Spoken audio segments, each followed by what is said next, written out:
prenez une décision. Prenez une décision, cessez de rechercher un sentiment qui vous dit que vous êtes heureux et prenez une décision que la joie de l'Éternel est en vous parce que c'est un fruit de l'esprit et que la joie de l'Éternel est votre force et que Satan ne s'intéresse pas tellement à nos biens, il veut votre joie. Restez avec nous dans Jouissez de votre vie.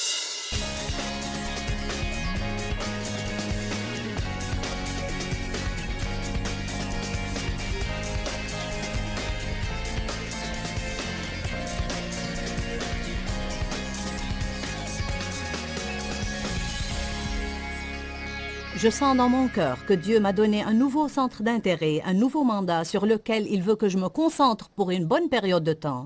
Et c'est en fait de vous aider à apprendre à vous réjouir de votre vie quotidienne. Je viens de dire des choses qui sont vraiment clés et qu'on va développer tout à l'heure pour vous réjouir de votre, non pas celle d'un autre, de votre vie et de votre vie quotidienne. Se réjouir de la vie ne veut pas dire qu'on recherche toujours les prochaines vacances, le prochain voyage d'achat ou que le prochain grand événement ait lieu. Je crois vraiment que le problème est que très souvent, on ne sait pas comment nous pouvons jouir de la vie quotidienne ordinaire. Je sais que j'étais comme ça pendant plusieurs années dans ma vie. Je ne pouvais pas endurer lundi, mardi, mercredi, jeudi, vendredi, samedi, dimanche, et puis lundi, mardi, mercredi, jeudi, vendredi, samedi, dimanche. C'était trop monotone pour moi. Je voulais toujours qu'il se passe quelque chose de passionnant et d'excitant dans ma vie. En fait, j'ai commencé à remarquer la même chose chez beaucoup de gens.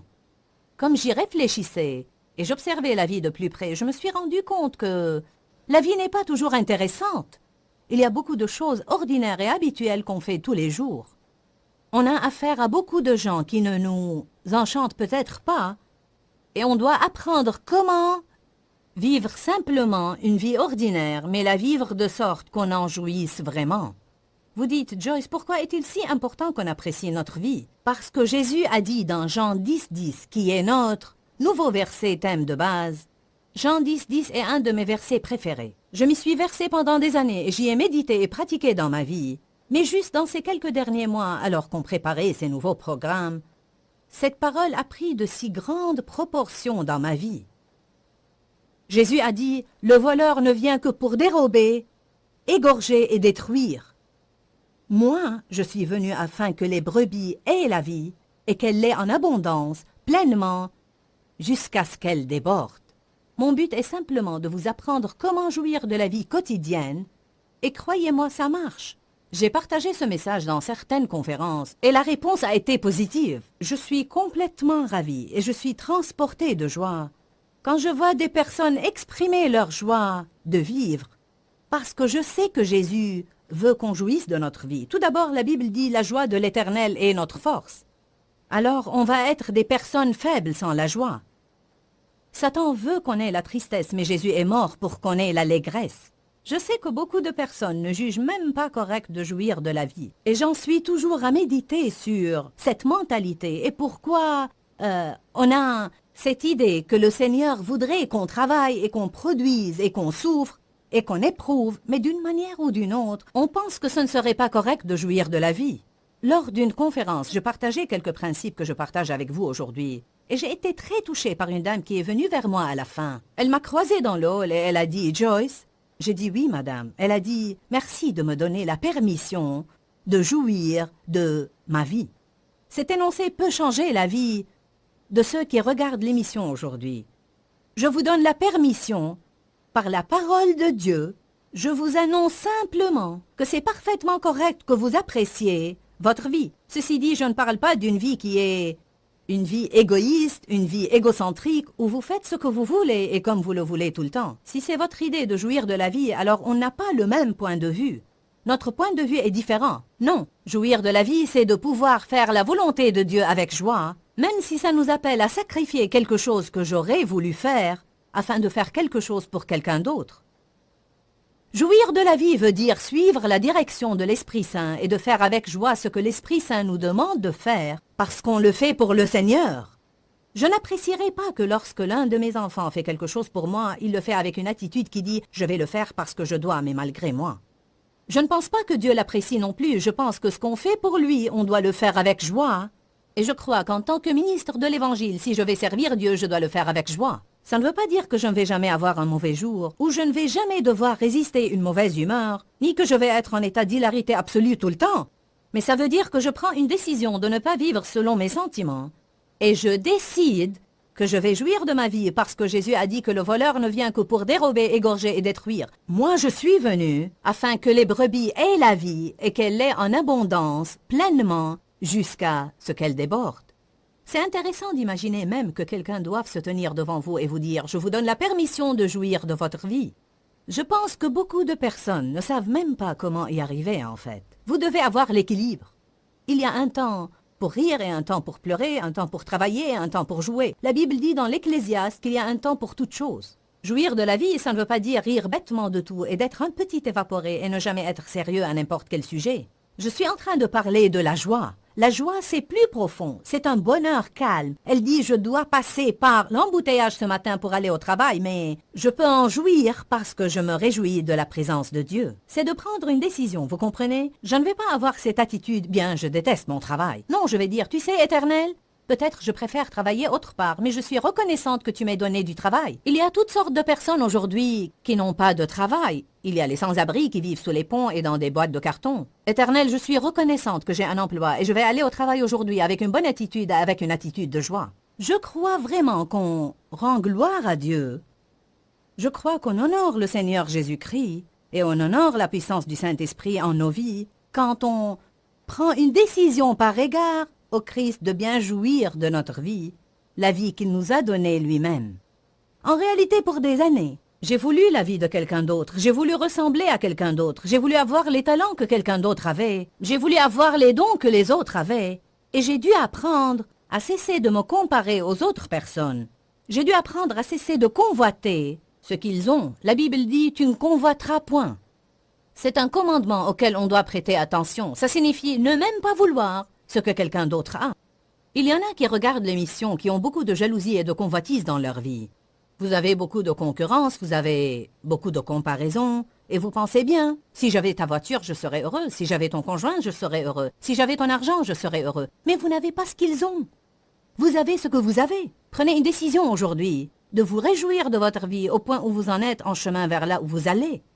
Je crois franchement que si l'on n'est pas heureux là où on en est, on n'arrivera jamais, jamais, jamais à l'étape suivante où nous voulons être. Je veux m'assurer que vous comprenez bien cela, car c'est une parole appropriée pour quelqu'un.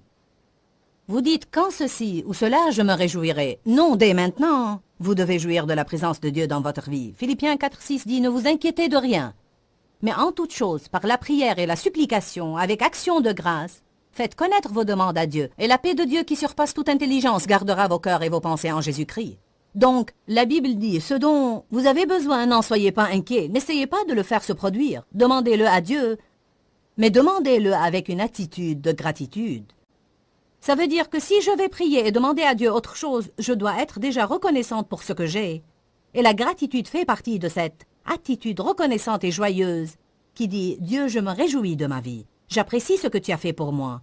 Oui, il y a encore des choses que je voudrais que tu fasses pour moi. L'apôtre Paul a dit dans Philippiens chapitre 4, « J'ai appris à être content, que je sois abaissé ou dans l'abondance. Je suis satisfait au point où je ne suis pas dérangé quel que soit l'état où je me trouve. » Paul ne disait pas qu'il ne désirait aucun changement ou ne souhaiterait rien d'autre. Vous pouvez désirer des choses, mais vous devez être heureux là où vous en êtes. Je pense qu'on laisse souvent tous nos rêves et tous nos projets d'avenir voler notre présent. Pour être franche avec vous, j'y ai succombé même au sujet de ma vision pour ce ministère. En fait, je voulais tant servir à temps plein et je voulais que mon ministère se développe à tel point et je voulais tellement aider les gens que j'ai laissé le désir de ce que je voulais, avoir, mais que je n'avais pas encore me dérober mon présent.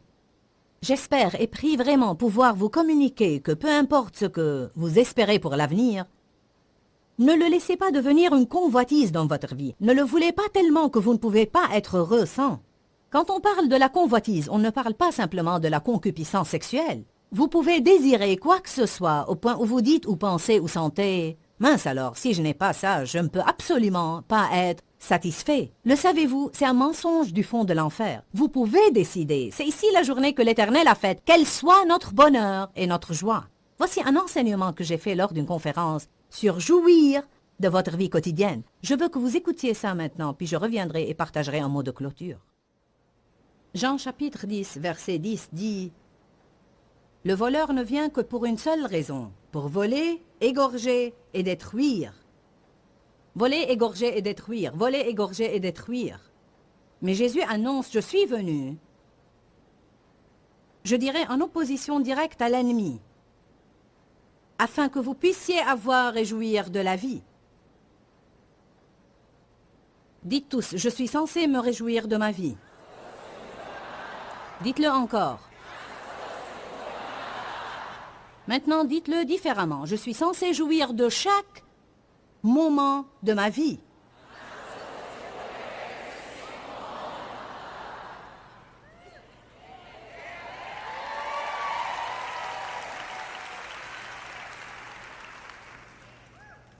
Si vous allez faire ça, vous allez devoir le faire intentionnellement.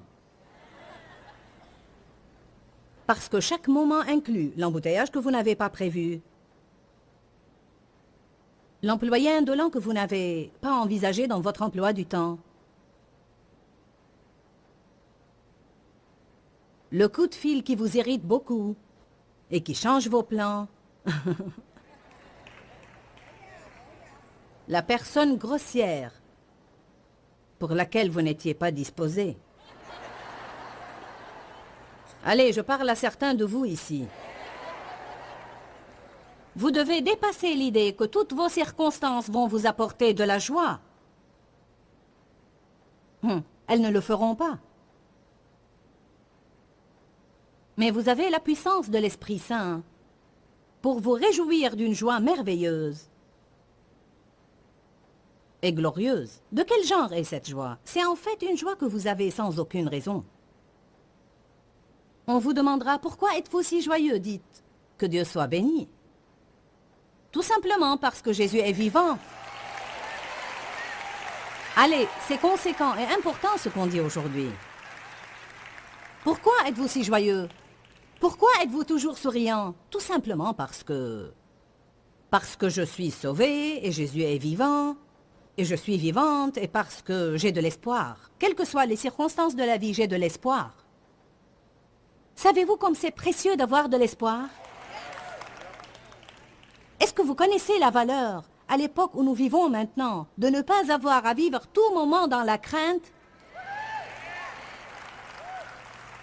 La grande valeur de pouvoir dire « Gloire à Dieu, je peux encore prendre l'avion sans anxiété. Je peux ouvrir mon courrier sans avoir peur. »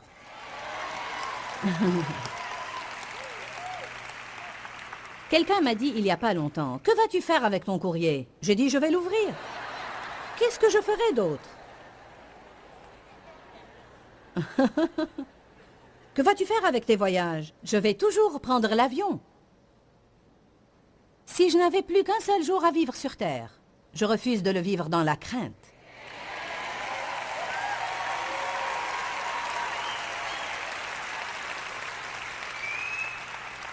Pourquoi n'irez-vous pas là où vous voulez aller? Parce qu'il se pourrait qu'il y ait probablement, peut-être. Que pensez-vous de cette histoire d'anthrax? 20 000 personnes sont mortes l'année dernière de différentes variétés de grippe. 4 sont mortes de l'anthrax.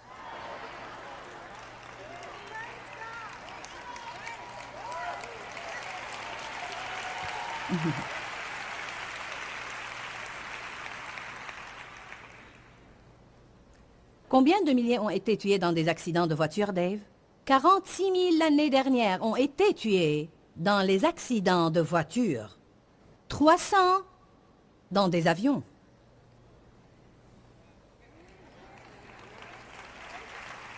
Allons donc, vous n'allez pas croire ces histoires.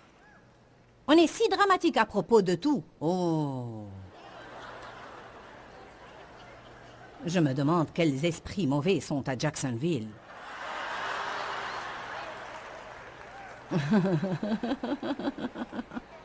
Chasser des démons des poignées de porte.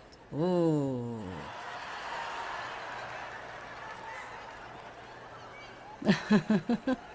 Quand Jésus a voulu prêcher, il a prêché et les démons sont partis.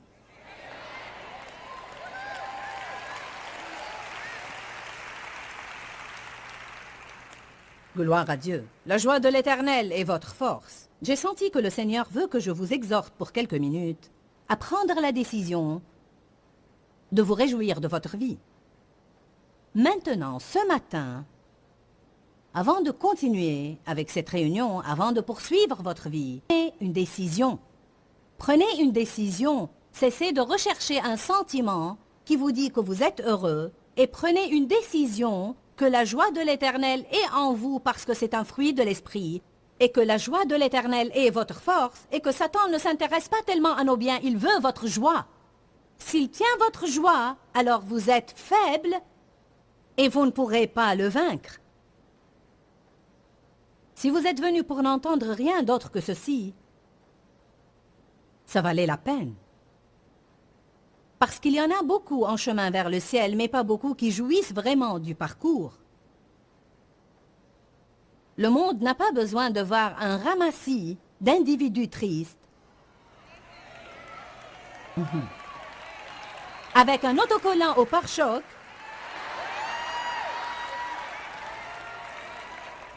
qui apportent leur Bible au travail, portent leur croix autour du cou et marchent en marmottant en langue toute la journée sans joie.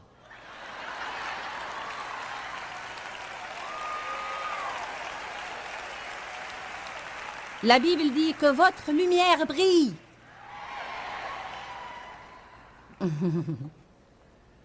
Que signifie cela? Allumez la lampe là-dedans. Eh bien, comment je peux me réjouir de la vie quand j'ai un mari non sauvé? Il y en a des millions comme toi. Comment jouir de la vie? Je dois perdre 15 kilos. Combien de personnes ici voudraient perdre un peu de poids?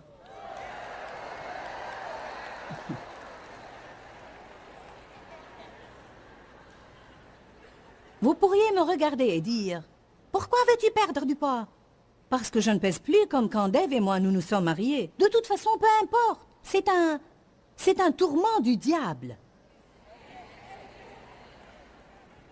Je n'ai pas la ligne qu'ont les filles qui font les couvertures des magazines.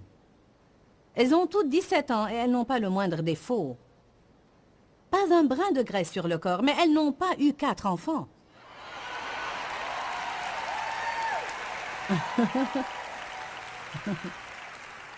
Et ce n'est pas tout, car avant d'imprimer ces images, beaucoup de retouches ont été réalisées.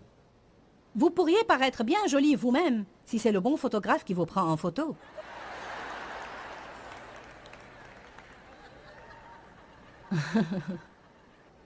Bon, comment je peux être heureux? Je suis endetté jusqu'au cou. Je n'ai jamais assez d'argent pour rien.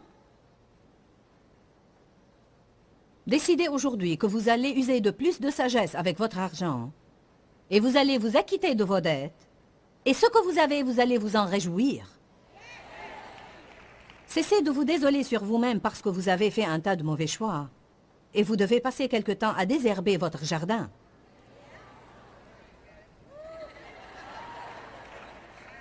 Allez maintenant. Comment je peux être heureux avec toute cette pagaille dans le monde d'aujourd'hui? Parce que vous êtes dans le monde, mais vous n'êtes pas du monde. Vous êtes assis dans les lieux célestes en Jésus-Christ. Vous n'êtes même pas vraiment ici de toute façon. Vous êtes juste des étrangers et des voyageurs sur la terre, comme le dit la Bible. Ne défaites pas vos valises et ne vous installez pas à garder votre valise bouclée, parce que la trompette peut sonner à tout moment.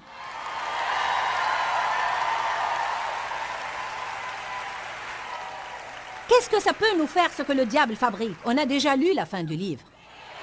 Qu'est-ce que ça peut me faire? On a lu la fin du livre. Il va être enchaîné dans le puits de l'abîme d'où il a rampé. La Bible dit qu'on va le regarder et dire, « C'est toi qui m'as causé tous ces ennuis? Toi, ce chétif, piteux et pathétique que tu es? Je peux à peine croire que je t'ai écouté toute ma vie et tu m'as causé tout ce souci. Vous ferez mieux de répondre au diable. Quand le diable dit « Vous n'êtes bon à rien », dites-lui « Je suis la justice de Dieu en Jésus-Christ ». Encore, je ne veux pas que vous oubliez Jean 10, 10. J'espère de tout mon cœur que je ne vous fatigue pas à vous citer cette parole. Mais alors que vous regardez cette émission quotidiennement, c'est une parole que vous allez apprendre par cœur et que vous allez connaître. Jean 10,10 dit « Le voleur ne vient que pour dérober, égorger et détruire. Moi je suis venu afin que les brebis aient la vie et qu'elle l'ait en abondance pleinement jusqu'à ce qu'elle déborde. » Naturellement, il y a plusieurs principes et ingrédients différents qui entrent dans la joie de vivre. Et donc je vais commencer à vous enseigner beaucoup de choses en réalité sur ce point focal. Comment peut-on jouir de notre vie si on ne fait pas ceci? Ou comment peut-on apprécier notre vie si on ne fait pas cela? En fait, sur l'émission de demain, on va avoir le docteur Neil Clark Warren, qui est considéré réellement comme un expert en matière de relations. Et on va parler des relations, et puis on va parler aussi de notre marche dans l'amour. Parce qu'honnêtement, si on ne sait pas marcher dans l'amour les uns envers les autres, on ne va certainement pas jouir de notre vie. Une chose à laquelle on a toujours affaire, c'est les gens. Je réalise en fait que les gens sont partout. Partout où je vais, il y a des gens, des gens et des gens. Et il me semble que les gens sont l'instrument dont l'ennemi se sert de façon régulière pour nous vexer et pour nous voler notre joie, parce que pas tout le monde est tel qu'on le voudrait. Nous voulons que vous priez pour nous. La parole de Dieu est puissante et peut certainement changer vos vies. N'oubliez pas qu'il y a la vie dans la parole. Que Dieu vous bénisse. Quand, Seigneur, quand? Dans ce livret, Joyce Meyer vous apprend à faire confiance au temps de Dieu.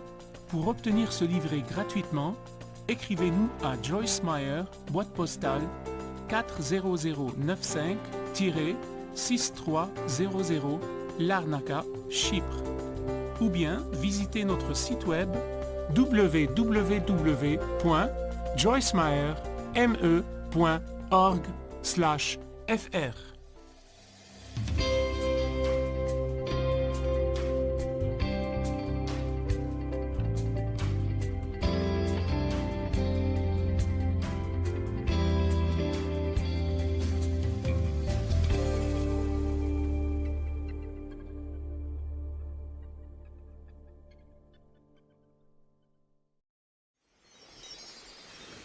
Joyce, j'ai pratiqué la psychologie pendant 37 ans et je n'ai jamais cessé d'être stupéfié que les nouvelles de l'Évangile soient la meilleure psychologie jamais connue. En fait, j'ai lu des milliers de livres de psychologie, j'ai vu des milliers de personnes en thérapie et quand tu te réconcilies avec Dieu, C'est vrai. tu as tous les ingrédients nécessaires pour une bonne vie. Restez avec nous dans Jouissez de votre vie.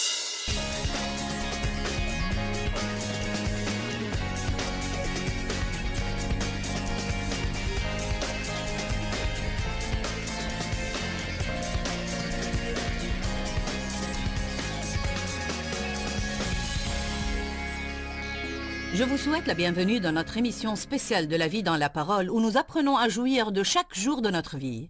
Et c'est quelque chose que nous devons tous apprendre à faire dans notre vie quotidienne. En réalité, je crois que l'une des raisons pour lesquelles nous n'apprécions pas la vie est que nous avons de mauvaises relations.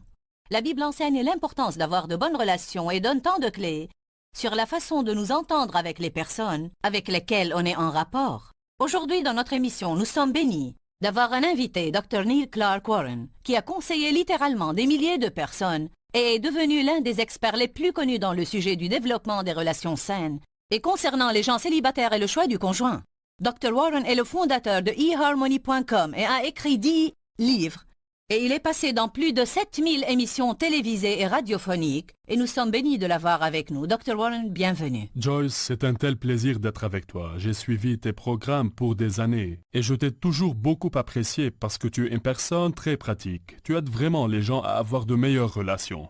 Tout d'abord, notre relation avec nous-mêmes doit être vraiment bonne Oui. avant que nous puissions avoir une relation avec les autres. Parlons de cela, car si nous ne nous entendons pas avec nous-mêmes, nous n'allons pas nous entendre avec quiconque d'autre. J'ai enseigné cela pour des années et il m'a fallu longtemps pour finalement apprendre ça parce que j'ai toujours pensé que c'était la faute des autres. Mais j'ai finalement réalisé que je ne m'aimais pas. Qu'est-ce que tu en dis? Ce que je dis à ce sujet, Joyce, c'est que mariage après mariage sont détruits parce que lui ne se sent pas bien avec lui-même, ou elle n'aime pas sa personne, et elle continue à attendre que le mariage lui donne un sentiment de contentement, ou il continue à dire « Si tu m'aimais vraiment, tu me ferais sentir satisfait de moi-même ». Le fait est que tu dois te sentir bien avec toi-même sur la base d'une relation profonde avec le Seigneur. Amen. Cela est absolument crucial. Nous devons savoir que Dieu nous aime et qu'il nous aime sans réserve, et ainsi bon nombre d'entre nous n'étaient pas aimés correctement dans notre enfance.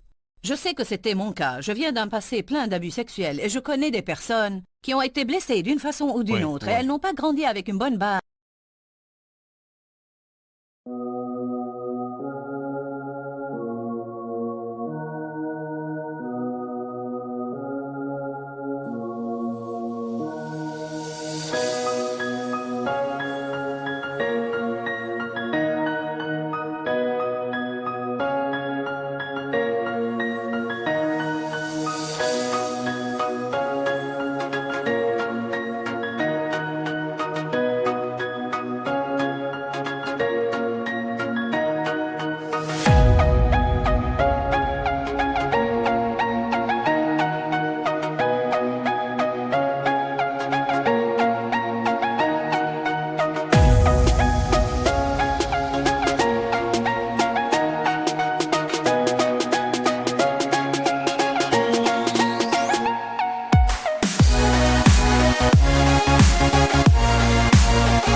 Émotionnelles où elles ont été surpressées, où personne n'a prêté attention à eux, et elles grandissent modelées de cette façon, et ainsi, elles se retrouvent sentant que quelque chose ne va pas en elles. Exactement. Je me rappelle d'avoir toujours eu cette même rengaine dans mon esprit. Quel est mon problème? Quel est mon problème? Quel est mon problème? Tu crois que si les gens ne te traitent pas bien, alors c'est qu'il y a quelque chose qui ne va pas en toi.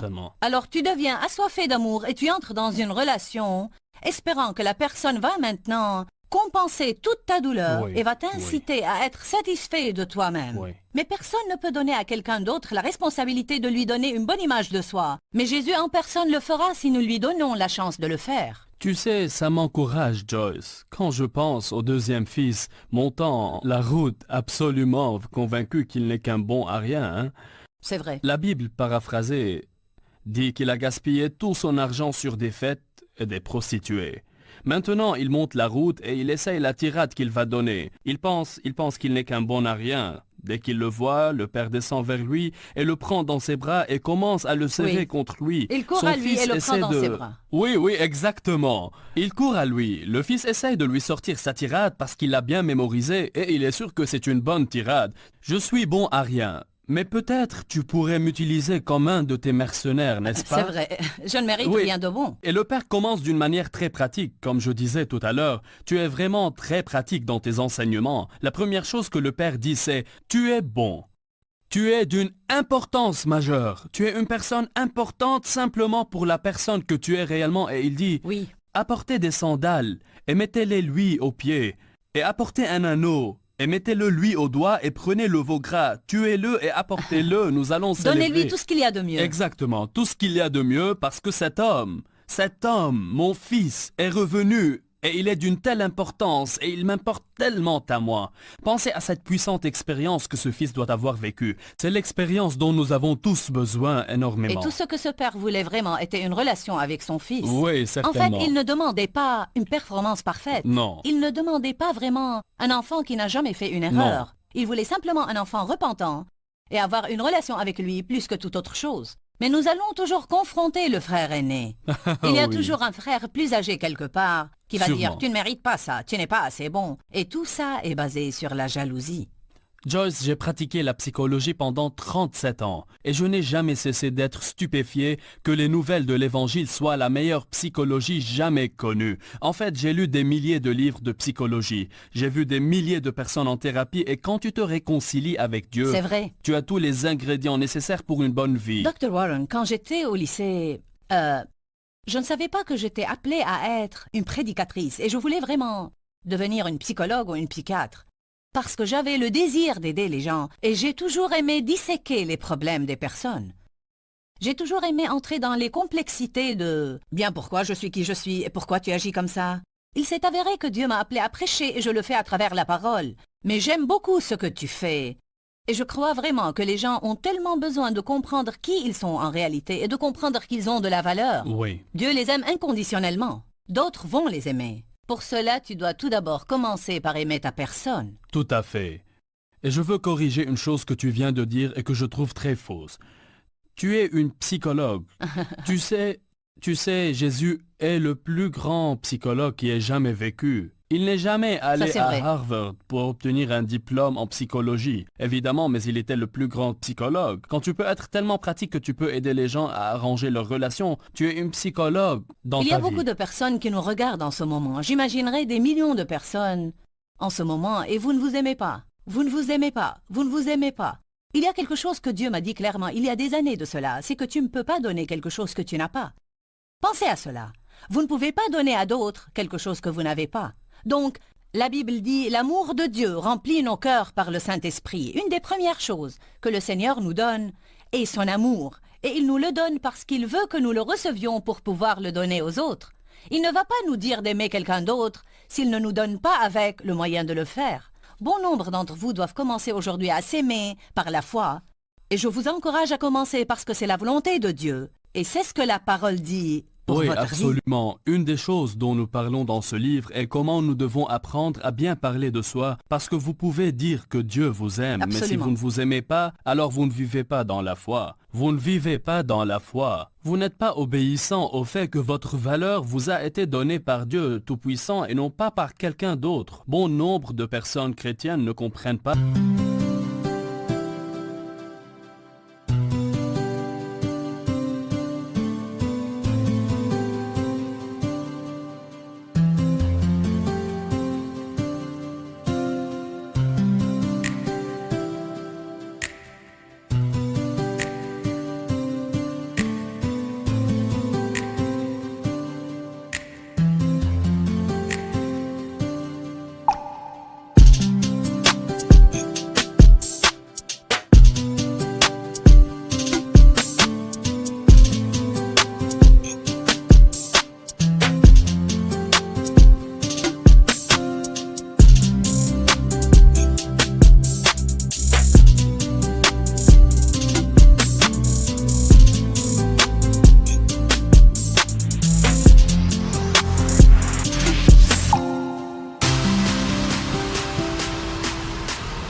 Comment est-ce que c'est possible que Dieu m'aime tellement alors que je pense que je suis si mauvais? Oui. Je n'aime vraiment pas ma personne. Tout ça revient à ce que nous nous disons. Si on pouvait enregistrer ce qu'on se disait intérieurement, nous nous parlons à nous-mêmes à raison de 1300 mots par Oh, minute. ma parole. Nous nous envoyons rigoles. tant de messages, nous nous envoyons ces messages à nous-mêmes. Pour beaucoup d'entre nous, 70% ou 80% de ces messages sont méchants. Wow. Alors il est très difficile d'avoir une bonne relation avec Dieu sans foi, du tout. La foi, c'est, en réalité, comment nous recevons ce message-là et puis nous nous l'approprions. Tu dis que beaucoup de ces messages que nous nous envoyons sont méchants, et c'est des messages à notre propos ou à propos de quelqu'un d'autre. Ah oui, oui. Je pense que souvent, quand nous ne nous sentons pas bien avec nous-mêmes, nous regardons à tout le mal qu'il y a dans les autres et d'une façon ou d'une autre. Ça nous fait sentir mieux de penser que quelqu'un d'autre est tout aussi mauvais que nous ou Absolument. encore plus mauvais. Je pense que tu as tout à fait raison en disant ça parce que dès que nous commencerons à nous sentir bien au sujet de nous-mêmes, c'est drôle combien plus aimables C'est nous vrai. devenons avec d'autres. Je n'arrive pas à cerner cela. Il y a eu en réalité 17 études soigneuses faites, des études interculturelles à travers le monde au sujet de ce que les hommes recherchent chez les femmes Oui. et de ce que les femmes recherchent chez les hommes. La chose primordiale que les femmes recherchent chez les hommes est la sécurité et c'est légitime. Elles veulent se sentir en Oui, sécurité. c'est vrai. Et la chose primordiale que les hommes recherchent chez les femmes est la fertilité, ou nous l'appelons vitalité, parce que même des hommes âgés recherchent toujours cela. Ils ne veulent plus d'enfants, ils veulent juste quelqu'un qui a la vitalité et tout ça. La deuxième chose d'importance pour les hommes et les femmes, dans chacune de ces 17 études interculturelles, c'est qu'ils veulent la bienveillance. Wow. C'est extraordinaire. Il est difficile d'être bienveillant avec les autres si on n'est pas bienveillant avec soi-même. Je dis aux gens tout le temps, Dieu t'aime beaucoup. Il est important que tu reçoives cet amour par la foi. La bienveillance est un mot extrêmement merveilleux et un autre mot auquel je pensais récemment et qui va de pair avec la bienveillance est que nous devons être miséricordieux. Oh, Personnellement, je suis fatiguée parfois de la perfection que les personnes exigent des autres. Oui, Et quand oui. ils commettent une erreur, ils font tomber le marteau du jugement et les exigences de la loi, plutôt que dire simplement « tu es un être humain, tu as commis une erreur ». Ça ne veut pas dire qu'il n'y a pas un temps pour la correction, mais parfois dans nos vies, nous avons juste besoin d'être plus coulants. Oui. Nous devons garder notre bouche fermée et ne rien dire. Le Seigneur a dû m'apprendre à ce sujet. Comme par exemple, mon mari a tendance à laisser la porte de son placard ouverte. C'est un de ces placards dont la lumière s'allume quand tu en ouvres la porte. Oui. Et chaque fois que je devais fermer cette porte, je ne pouvais pas m'empêcher de le lui faire remarquer. Je devais lui dire, bien, tu as encore laissé la porte ouverte. Tu as encore laissé la porte ouverte. Tu as encore laissé la porte ouverte. Et Dieu m'a dit, pourquoi est-ce que tu ne fermes pas cette porte et tu n'es pas un tant soit peu miséricordieuse avec lui? Vraiment, tu n'as pas besoin de lui dire chaque fois que tu fais la bonne chose et qu'il fait la mauvaise chose. Oui. Si on y pense vraiment, qu'est-ce qui ne va pas en nous pour que nous fassions cela? Une fois, Joyce, j'ai enseigné une classe sur les 7 tentations psychologiques mortelles. Et une de ces tentations, et c'est assez intéressant, est ce que j'appelle le salut par comparaison. Nous pensons que nous semblons parfaits et nous nous sentons bien si nous sentons que nous sommes meilleurs que quelqu'un d'autre. Si tu peux lui parler du fait qu'il ait laissé la porte de son placard ouverte, peut-être que tu te dirais comme « Je suis un peu mieux que toi, j'ai fermé la porte de mon placard. Ouais. Pourquoi tu peux pas fermer la tienne? D'ailleurs, je suis meilleur Ça que me donne toi. un sentiment de satisfaction car si Dave me corrige au sujet de choses qui ne sont pas de grande importance, quoique la Bible dise « Seul un insensé déteste la correction ». D'ailleurs, je n'ai pas trouvé beaucoup de gens qui l'apprécient, moi inclus souvent. Tellement que si Dave me fait des remarques au sujet de petites choses, et je n'aime pas cela à l'intérieur de moi, puis en trouvant une chose avec laquelle je peux l'accuser, c'est comme si je prenais ma revanche, je ne sais pas. Oui. Bien, Joyce, je pense les plus grandes personnes que j'ai jamais connues sont les personnes qui sont très humbles. Et elles reconnaissent avoir des faibles et des défauts. C'est vrai. D'ailleurs, nous les avons tous. Nous avons quelques failles et défauts qui nous viennent de notre passé, de la façon dont nous avons été élevés, de nos peines et de nos blessures. Mais tout ça n'est pas un problème parce que tu vois, leur valeur personnelle ne vient pas du fait qu'elles sont meilleures que d'autres ou qu'elles sont parfaites. Leur valeur provient de la grâce absolue de Dieu, qui dit exactement comme ce père descendant la route. J'aime vraiment cette histoire. C'est la plus belle histoire jamais racontée dans toute la littérature. Celle du père qui vient à la rencontre de son fils. Il ne faut pas oublier que Jésus a dit que c'est comme ça que Dieu est. C'est comme ça. Il descend toute la route et il Juste. te donne cela. Quand il fait cela avec toi, tu ne recherches plus quelqu'un de moindre que toi. Tu ne critiques plus les autres gratuitement. Quand tu cesses de critiquer tous les autres autour de toi, ils commencent à se sentir bien avec eux-mêmes.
Dans ta présence. Alors ils t'aimeront davantage et tu verras plus de choses positives en eux et les relations deviendront toujours plus faciles. Qu'est-ce que tu penses de ce petit verset que Jésus a inspiré dans 1 Corinthiens qui dit que nous devons toujours croire le meilleur dans chaque personne? L'amour croit toujours le meilleur. Oh, Parle-moi un peu de ce sujet et comment cela affecte les relations. Eh bien, je pense que... Écoute. Voici un secret très important qui, je pense, est là dans toutes les écritures de la Bible. C'est ce que tu as tendance à aimer plus les personnes qui, quand tu es avec elles, te font sentir bien au sujet de toi-même. C'est exact. Et ainsi, si tu regardes à ce qu'il y a de mieux dans les autres, et tu mets ce mieux en relief, elles se sentiront sans aucun doute bien au sujet d'elles-mêmes en ta présence. Et soudain, votre relation avec elles commencera à aller de mieux en mieux parce qu'il y a en fait une sorte de ricochet dans la vie. Si tu regardes à ce qu'il y a de mieux en toi, tu regarderas à ce qu'il y a de mieux en moi. Oui, nous récoltons ce que nous semons. Tu récoltes ce que tu sèmes. On revient à ce que la Bible dit dès le commencement dans la Genèse. Tu récoltes ce que tu sèmes. Seulement ce que tu sèmes et rien d'autre. Si nous semons la négativité et nous semons la méfiance, nous allons récolter cela. Mais si nous semons la bonté et la miséricorde, nous récolterons la bonté et la miséricorde. C'est vrai, Joyce. Dr. John Gottman de l'Université de Washington a fait quelques recherches, en réalité, qui sont très intéressantes sur comment les mariages réussissent. Et une des choses qu'il a trouvées et qui m'a vraiment intéressé était que pour chaque mauvaise chose qui se produit dans ta relation avec quelqu'un d'autre, tu as besoin de 5 bonnes choses ou plus pour l'équilibrer. Wow. Alors tu ne voudras pas dire à ton mari « Pourquoi tu ne fermes jamais la porte de ton placard ?» Parce que tu vas devoir trouver 5 bonnes choses. Ces mauvaises choses tendent à s'enregistrer et rester dans la mémoire. C'est intéressant. Ainsi, chaque fois que tu fais un commentaire négatif à quelqu'un, Ça ne va pas être réglé jusqu'à ce que tu fasses 5 commentaires positifs. Oui. J'ai eu un ami Wow. qui essayait de contourner cela et il disait « Tu es belle et tu portes tellement bien tes vêtements ». Il donnait à sa femme ces 5 commentaires positifs et il lui disait « Mais pourquoi tu fermes pas la porte de ce placard ?» Tu sais qu'est-ce que mon mari avait l'habitude de faire? C'est Gary Smalley qui enseignait que chaque femme a besoin de 12 attouchements qui expriment l'amour chaque jour. Alors Dave venait chez moi et faisait 1, 2, 3, 4, 5, 6, 7, 8. Et je disais, que fais-tu? Il disait, je te donne tous les attouchements dont tu as besoin. Je faisais une conférence sur le mariage et j'ai utilisé cet exemple. Et une femme qui travaillait pour moi était là avec son mari. Elle s'est levée et a hurlé tandis que j'enseignais. Tu me tues! Les gens ont besoin d'un toucher d'affection. Ils ont besoin Oui. de mots affectueux. Je vais te demander de me donner quelques statistiques sur le mariage tout à l'heure. Je pense que beaucoup de personnes dans ce monde ne se marient pas avec l'intention de voir comment elles peuvent donner et ce qu'elles peuvent faire pour cette autre personne, comment elles peuvent bâtir. Mais elles entrent dans le mariage pour recevoir quelque chose. Elles n'entrent pas pour donner. Ouais. Elles entrent pour recevoir. Et ainsi, nous nous retrouvons de nouveau dans cette mentalité égocentrique, égoïste, alors que Jésus nous dit que nous devons nous en éloigner. Absolument. Si tu grandis dans une maison dans laquelle tout est basé sur ce que j'appelle un modèle de contingence, c'est qu'en fait, tu as de l'importance, tu es estimé, tu as de la valeur. Et si tu as de bonnes notes et tout cela, si tu commences à croire en ce modèle de contingence, mais cela malheureusement ne marche pas. Tu n'as qu'à regarder toutes les personnes dans cette culture qui trouvent leur valeur dans le fait d'être assez bonnes. Et tu verras beaucoup de personnes qui sont vraiment malheureuses dans la vie. Elles entrent dans une relation de mariage et elles y font entrer ce modèle de contingence avec elles et cela ne fonctionne Oui. pas là non plus.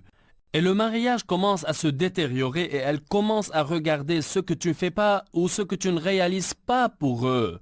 C'est juste.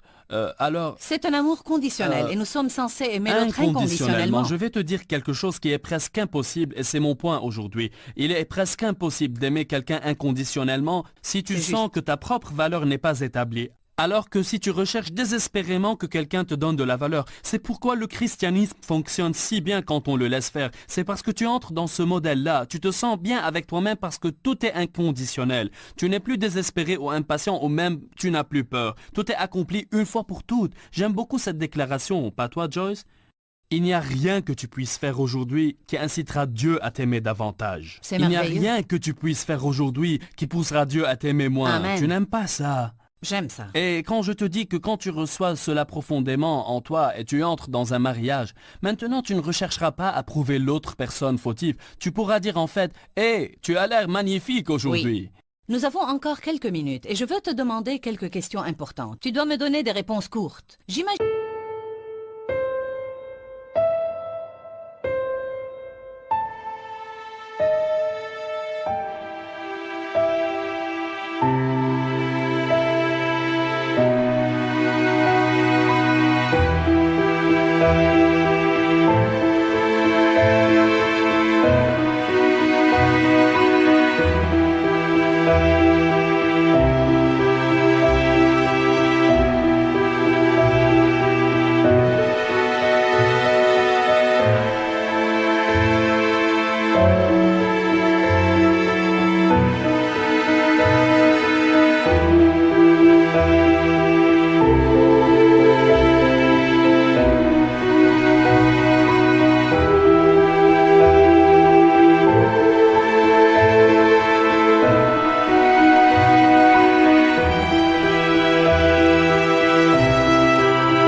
qu'il y a littéralement Des milliers de personnes qui nous regardent maintenant, qui pensent au divorce. Même des gens qui n'ont pas dit « je veux un divorce », ils pensent à cela, ou souhaitent ne s'être jamais mariés. Donne-nous rapidement des statistiques sur le divorce aujourd'hui. Combien de personnes divorcent? Combien de chrétiens divorcent? En fait, bien, disons que nous avons 20% de divorces avant d'atteindre les 5 ans de mariage. Nous avons 33% avant les 10 ans de mariage et nous avons 43% avant les 15 ans. Nous savons que ça va au moins à 50%. En plus, environ 6% des premiers mariages finissent dans la séparation. Mais ces deux personnes ne pensent pas qu'elles se remarieront jamais. Alors elles ne font pas les formalités et n'obtiennent pas le divorce. Maintenant, en ce qui concerne le reste de ces 50% de personnes, environ 40 à 50% d'entre eux ne sont pas heureuses. Peut-on être heureux si on n'est pas heureux dans un mariage? Absolument oui. En fait, le Dr Linda Wade de l'Université de Chicago a sorti un livre intitulé « Le cas du mariage » dans lequel elle a démontré que si tu n'es pas heureux dans un mariage, tu évalues ton mariage avec un échec. Mais pour ceux qui tiennent bon dans le mariage pour 5 années supplémentaires, quoique cela ne soit pas difficile, plus de 70% d'entre eux évalueront leur mariage avec un bien ou mieux. Tu as dit si elles tiennent bon, quoique cela ne soit pas difficile. Tu voulais dire même si c'est difficile? Je suis désolé, c'est un lapsus. Ainsi, s'ils tiennent bon à leur mariage, même si cela est difficile, et ils persévèrent, et cela s'appelle le principe de résistance dans la Bible. Oui. 5 années plus tard, ces plus de sentiments 70% changeront. l'évalueront à bien ou mieux. Voici ce que nous savons cependant. Si tu tiens bon dans ton mariage qui s'écroule et que tu ne fais rien à son propos, mais si les gens écoutent les choses importantes que tu dis aujourd'hui et ce dont nous parlons et commencent ou essayent de l'appliquer dans leur mariage, oh ma foi, je dis toujours Joyce, ils verront une amélioration de 10% dans les 12 mois. Et je leur garantis qu'ils auront une autre amélioration de 10% dans les 12 mois qui suivent. S'ils font cela et voient cette amélioration de 10% dans le mariage, ils seront remplis d'espoir et leur mariage leur semblera différent. Le mariage est quelque chose qui a besoin d'efforts et nous devons travailler pour le faire réussir. Tu passes par des saisons et tu passes par des cycles. Dave et moi sommes mariés depuis 37 ans et de temps en temps je me retrouve à dire « Eh bien, nous ne nous amusons plus, nous existons simplement ensemble. Bien, pourquoi ne fais-tu pas ceci et cela ?» Mais ça revient toujours à la question, qu'est-ce que je ne fais pas? Est-ce que je suis simplement là à attendre que quelqu'un me rende heureuse alors que je ne s'aime pas vraiment et je n'y mets pas du mien? J'ai dit à Dieu une fois quand je vais recevoir quelque chose de ce mariage. Dieu m'a dit quand vas-tu y mettre du tien? Pour cela, je veux simplement dire à nos téléspectateurs aujourd'hui, particulièrement ceux qui ont des problèmes dans leur mariage, qu'est-ce que vous donnez dans cette relation? Que pensez-vous de vous-même? Pour bon nombre d'entre vous, le problème de base pourrait simplement être que vous ne vous sentez pas bien avec votre personne. Posez-vous la question, est-ce que j'aime ma personne? Est-ce que j'apprécie ma personne? Est-ce que je suis toujours dans une guerre personnelle avec mes paroles contre moi-même et mes pensées erronées? J'ai découvert que la façon avec laquelle je parle avec moi-même me pose beaucoup de problèmes avec les autres personnes. Alors vous devez commencer à donner dans les relations. Ne pensez plus tout le temps à ce que vous allez recevoir. Partout dans la Bible, il y a des passages qui nous enseignent à ne pas être en conflit, à ne pas être en colère, à marcher dans l'amour, à être compatissant, à être aimable, à être patient avec les autres. C'est écrit partout dans la Bible et particulièrement dans les épîtres. Il semble que la chose principale que les apôtres essayaient d'enseigner à l'Église est que comment nous traitons les autres est très important parce que le monde voit comment nous traitons les autres. Et si nous ne les traitons pas bien, ils ne vont pas penser que ce que nous avons a une valeur quelconque. Quand, Seigneur, quand? Dans ce livret, Joyce Meyer vous apprend à faire confiance au temps de Dieu. Pour obtenir ce livret gratuitement, écrivez-nous à Joyce Meyer, boîte postale 40095-6300, Larnaca, Chypre. Ou bien visitez notre site web www.joycemeyer.org/fr.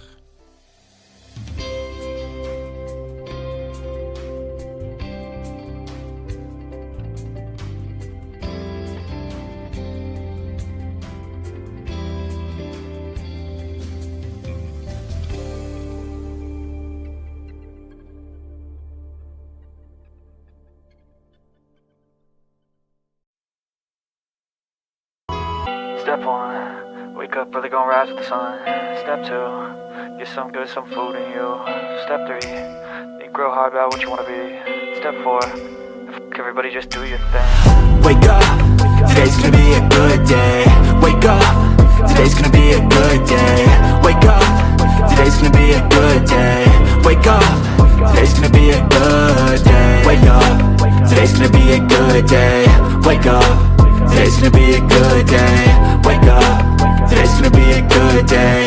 Wake up. Today's gonna be a good day. Yo, set your affirmations, aspirations. I got shit to do, the aftermath of preparation. Good food, good mood, blood in circulation. One step at a time, yeah, that's how you make it. Set a goal you control and the steps you take them. I try to pick one thought, have some concentration. And if I make a mistake, it's called education. I try to do this every day, call it replication. Wake up, today's gonna be a good day. Wake up, today's gonna be a good day. Wake up, today's gonna be a good day. Wake up, today's gonna be a good day. Wake up, today's gonna be a good day. Wake up, today's gonna be a good day. Wake up, today's gonna be a good day.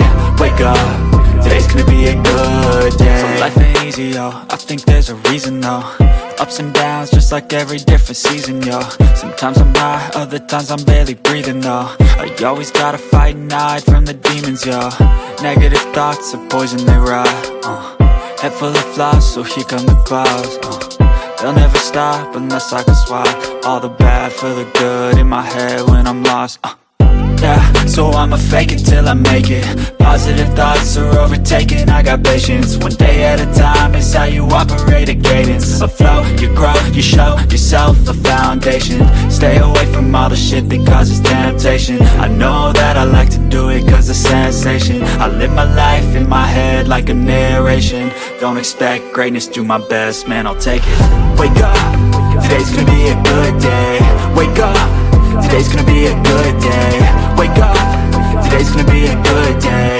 Wake up, today's gonna be a good day. Wake up, today's gonna be a good day. Wake up, today's gonna be a good day. Wake